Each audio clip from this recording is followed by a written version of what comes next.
Binance से USDT कैसे purchase करना है और उसके बाद बीयूएसडी में उसे कैसे कन्वर्ट करना है और बीएनबी में कैसे कन्वर्ट करना है, मैं उसका प्रोसीजर आपको बताता हूँ। सबसे पहले आपको बाइनेंस में जाना है। बाइनेंस में जाने के बाद आपको होम पेज के ऊपर आना है। होम पेज पर आप देखिए सबसे जो मिडल में जो चीज़ें दिखाई दे रही हैं P2P ट्रेडिंग, इसको टच करना है। क्रेडिट कार्ड के बाजू में जो दिखाई दे रहा है, जब आप इसको टच करेंगे तो आपको इस तरह का ऑप्शन आएगा। सबसे ऊपर आपको एक्सप्रेस दिखाई दे रहा है और एक्सप्रेस को अगर टच करते हैं तो P2P दिखाई देता है। तो P2P में आपको सामने रेट्स भी दिखाई देंगे। एक्सप्रेस में डायरेक्टली आप खाली पैसे डालिए और वहाँ से आपको चीज़ें ख़रीदने को मिलेंगी। तो देखिए यहाँ पे कई सारे ऑप्शंस हैं बाय करने के लिए। आप USDT खरीदिए, BTC खरीदिए, BUSD खरीदिए, BNB खरीदिए, कुछ भी खरीदिए, लेकिन सबसे सरल होता है और सबसे डिस्काउंटेड होता है वो है USDT। तो आपको USDT परचेज़ करना है। मैं यहाँ पर परचेज़ करता हूँ। ये देखिए इस तरह से आपको अमाउंट डालना है। सपोज़ 10,000 का मुझे परचेज़ करना है तो मैं बाय विद ज़ीरो फ़ी के ऊपर जाता हूँ। UPI से मुझे पेमेंट करना है और UPI से पेमेंट करने के लिए मैं जाता हूँ और सबसे पहले पार्टी से मैं चैट करता हूँ। सबसे पहले आपको ये चैटिंग ज़रूर करनी है, क्योंकि सामने वाला जगह पर है या नहीं आपको पता होना चाहिए। अगर वह अलाउ करता है, क्योंकि समय 15 मिनट का ही होता है। आप ऊपर देखिए टाइमर स्टार्ट हो गया है। अगर 15 मिनट में ये डील नहीं होती है तो ऑटोमेटिक कैंसिल हो जाएगी। तो आपको 15 मिनट का तो मार्जिन लेकर के चलना है। जब आप कभी भी ये सौदा करेंगे तो आपको इतना वेट ज़रूर करना है। ये देखिए पे फास्ट आई एम ऑनलाइन, ये सामने से जवाब आया। मैं भी इसे ओके कर देता हूँ।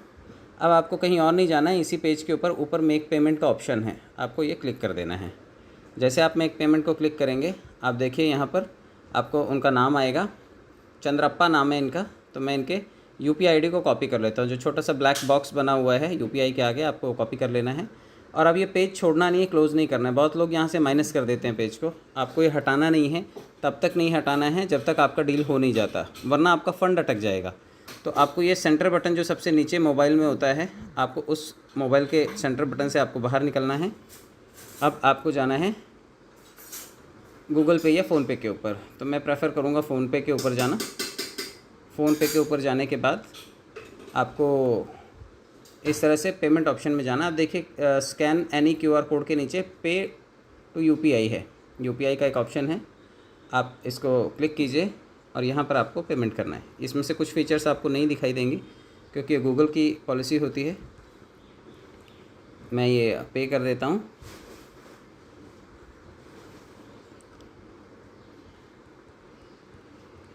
जैसे ये पेमेंट हो जाता है आपको खाली आवाज़ सुनाई देगा और उसके बाद दिखाई देगा।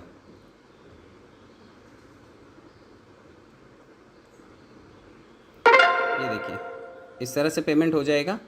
और गूगल पे आप लोग हमेशा करते रहते हैं तो बहुत इजी है गूगल पे करना। आपको सिर्फ UPI लाना है और गूगल पे करना है। इस तरह से आपको ये स्क्रीनशॉट ले लेना है क्योंकि आपको सबमिट करना है। ये स्क्रीनशॉट ले लिया गया है। अब इसके बाद आपको जाना है उसी बाइनेंस के पेज के ऊपर जो आपने ओपन छोड़ा हुआ, क्योंकि ये ऑर्डर क्लोज़ नहीं हुआ है। अगर आप इसके बाद के स्टेप को फॉलो नहीं करते हैं तो आपका पैसा हमेशा अटकेगा। आपको क्या करना है, सबसे पहले ट्रांसफर्ड नोटिफाई सेलर को क्लिक करना है।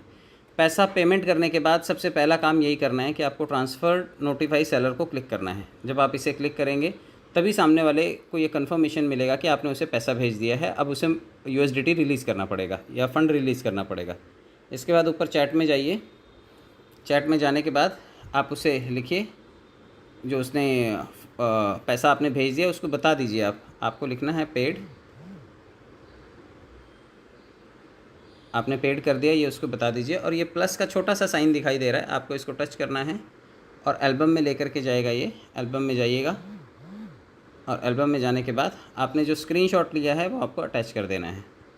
ये स्क्रीनशॉट है, आपको इसे टच करना है और ये इसको भेज देना है। तो ये दो चीज़ें आपको करनी है और इसके बाद वेट करना है। जब तक फ़ंड नहीं आ जाता तब तक आपको ये पेज छोड़ना नहीं है। तो वेट करते हैं। आई होप कि अगले 1-2 मिनट में ये फ़ंड रिलीज़ कर देगा, क्योंकि इसके पास पैसा पहुंच भी गया है और ये वेट भी कर रहा है। तो हम लोग वेट करते हैं। आपको P2P का मैसेज भी आ सकता है या फिर आपको डायरेक्टली यहाँ पर आपका फ़ंड रिसीव हुआ भी दिखाई दे सकता है। दोनों में से कोई भी चीज़ से जब आप कंफर्म हो जाएं तभी ये पेज छोड़ें, वरना इसके बाद एक ऑप्शन और बचता है। जितने लोग भी टाइम हो जाने के बाद भी उनको फ़ंड नहीं मिलता है, उनको एक चीज़ का ध्यान रखना है कि अगर आपका 15 मिनट का टाइम है और 13 मिनट ख़त्म हो गए हैं, 14 मिनट ख़त्म हो गए हैं और सामने वाले ने फ़ंड रिलीज़ नहीं किया है, तो आपको ऊपर से ये कट करना है पेज को, और नीचे देखिए जैसे ही आप एक स्टेप पीछे आएंगे, नीचे अपील का एक ऑप्शन है, आप अपील कर सकते हैं। यहाँ पर आकर के आपको क्लिक करना है। अपील में आपको आपका नाम, फ़ोन नंबर वगैरह डाल देना है और साथ में स्क्रीनशॉट जो आपने पैसा भेजा है वो अटैच कर देना है। तो इससे सामने वाले को ये प्रेशर रहेगा कि मुझे बाइनेंस ब्लॉक ना कर दे, इसलिए मुझे फटाफट यूएसडीटी रिलीज़ कर देना चाहिए या फ़ंड रिलीज़ कर देना चाहिए। तो इसलिए आपको ध्यान रखना है कि समय ख़त्म होने से पहले आपको अपील करनी है।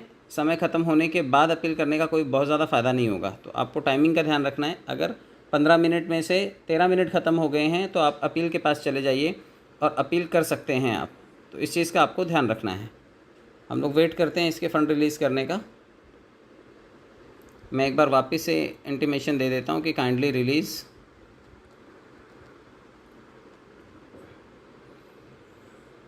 ये मैसेज दे दिया है, अब वेट करते हैं। कई बार सामने वाला क्रॉस कन्फर्मेशन हो चुका है ये ऑर्डर पूरा। ये देखिए, the seller has released 119.13 USDT P2P। Express trading में हमेशा ऐसा होता है कि सामने वाला पैसा अटकाता नहीं है, आपका पैसा फटाफट आपके पास चला आता है। आप देखिए ये P2P सेलर है और उसने ये ऑर्डर कंप्लीट कर दिया है। सुबह 9:05 का है ये, इस तरह से ऑर्डर कंप्लीट हुआ है। तो अब मैं वो पेज छोड़ सकता हूँ, अभी मुझे उस पेज पे रहने की कोई ज़रूरत नहीं है। ये कंफर्मेशन आपको चेक कर लेना है कि या तो आपको मोबाइल पे मैसेज आएगा या फिर आपको कंफर्मेशन यहीं सामने ही आ जाएगा स्क्रीन के ऊपर। तो अब मैं यहाँ से निकल जाता हूँ क्योंकि अभी मेरे पास ये ऑर्डर आ चुका है। ये देखिए, अब मैं यहाँ पर फ्रंट पेज पे आ गया। अभी इसके बाद आपको क्या करना है कि ये फ़ंड आ जाता है लेकिन लोगों को पता नहीं चलता कि ये फ़ंड आया कहाँ पर है। तो आपको वॉलेट के ऊपर जाना है सबसे नीचे और फंडिंग में जाना है, क्योंकि ये पैसा आपके फंडिंग में आकर के पड़ा हुआ है। तो आपको फंडिंग में जाने के बाद ट्रांसफ़र के ऑप्शन पे जाना है, डिपॉजिट, विड्रॉल और ट्रांसफ़र। यहाँ पे जाने के बाद ये BTC है उसकी जगह आपको USDT टच करना है और मैक्सिमम को टच करना है। देखिए यही उसने रिलीज़ किया है, इसको कंफर्म कर देना है। आपको ध्यान रखना है फंडिंग में पड़ा हुआ पैसा स्पॉट वॉलेट में लाना पड़ेगा, उसके बाद ख़रीदारी आप कर सकते हैं।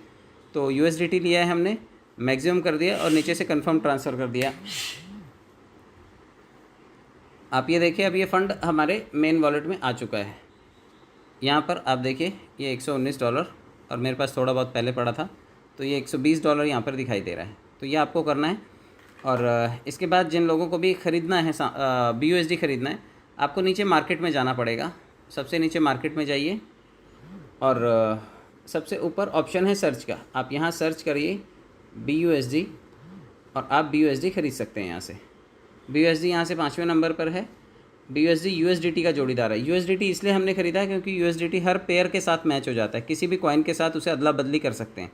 तो BUSD को हम खरीदते हैं USDT दे करके। यहाँ पर बाय के ऑप्शन पर जाना है सबसे नीचे।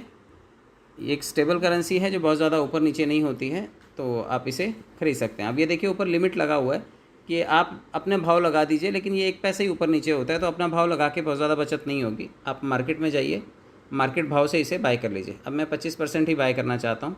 25% बाय करना है, तो मेरे पास $120 हैं, तो मुझे 25% ही ख़रीदना है। तो 120 में से 25% होता है लगभग $30। और ये आप देखिए यहाँ पर बाय BUSD को क्लिक करना है। जैसे आप इसे क्लिक करेंगे, ये देखिए यहाँ पर ख़रीदारी हो गई।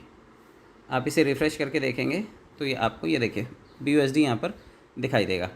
अब काफ़ी सारे लोगों ने कल BUSD तो ख़रीदा, लेकिन उनके पास BNB नहीं था, उनके पास स्मार्ट चेन नहीं था, क्योंकि ट्रस्ट वॉलेट BNB से चलता है, स्मार्ट चेन से चलता है।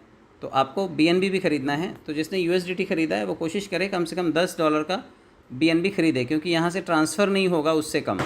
बाइनेंस से अगर आपको ट्रांसफ़र करना है ट्रस्ट वॉलेट में तो 10 से कम नहीं होता है, तो आपको मिनिमम 10 तो ख़रीदना पड़ेगा। तो आप 11 ख़रीदिए ताकि 10 यहाँ से ट्रांसफ़र हो सके। तो फिर से मार्केट में जाना है। मार्केट में जाने के बाद सबसे ऊपर आपको BNB सर्च करना है। BNB सर्च किया और ये पहले ही लाइन में दिखाई देगा कि ये भी USDT से स्वैप हो जाता है। तो USDT हमने इसलिए लिया क्योंकि USDT से कुछ भी ख़रीदा जा सकता है। तो ये यहाँ पर टच कीजिए आप इसको और बाय के ऑप्शन पर जाना है। बाय के ऑप्शन पर जाएंगे तो इसे क्लिक करना है। मार्केट ऑलरेडी मैंने लगा रखा है, ये भी मैं $10 का $11 का ख़रीदना चाहता हूँ। तो ये लगभग $11 का ख़रीदना है मुझे और मैं इसे भी बाय कर देता हूँ। ये देखिए ये भी सक्सेस हो गया और अब ये BNB और BUSD ये दोनों चीज़ें मुझे यहाँ पर दिखाई देंगी। ये देखिए नीचे BNB दिखाई दे रहा है, मैंने $11 का लिया तो कुछ कटिंग होकर के $10.84 का मुझे ये मिला है। तो इसलिए आपको ध्यान रखना है कि जब भी BNB आप परचेज़ करेंगे तो कम से कम $11 का आप ज़रूर ख़रीदिए, ताकि कुछ कॉस्ट कटिंग होने के बाद भी 10 साढ़े $10 बचे, वरना वो ट्रांसफ़र नहीं कर पाएंगे आप। तो ये छोटी सी प्रक्रिया थी, आपको ये फॉलो करना है और ये फॉलो करने के बाद आपके बाइनेंस वॉलेट में ये दोनों चीज़ें दिखाई देंगी। इसके बाद इसे ट्रस्ट वॉलेट में कैसे ट्रांसफ़र करना है और वहाँ से आईडी कैसे एक्टिवेट करनी है, ये दोनों चीज़ें मैं नेक्स्ट वीडियो में बताऊँगा। Thank you so much.